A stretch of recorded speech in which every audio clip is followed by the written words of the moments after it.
I'm Teacher Carla. I'll teach you English in Bisaya way.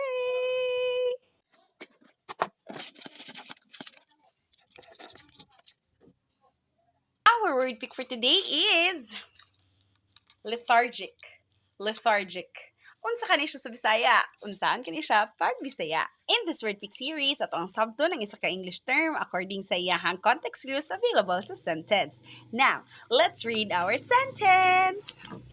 After the long exam, the students felt lethargic and barely had the energy to participate. Klaro kaayo.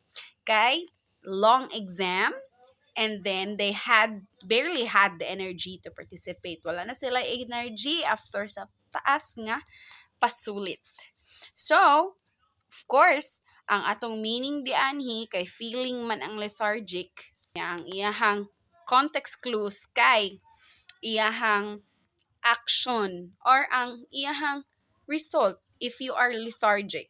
So, kung feeling lethargic ka after a long exam, wala na kay energy para maglaag-laag, para magtabi-tabi, then you are luya kaayo.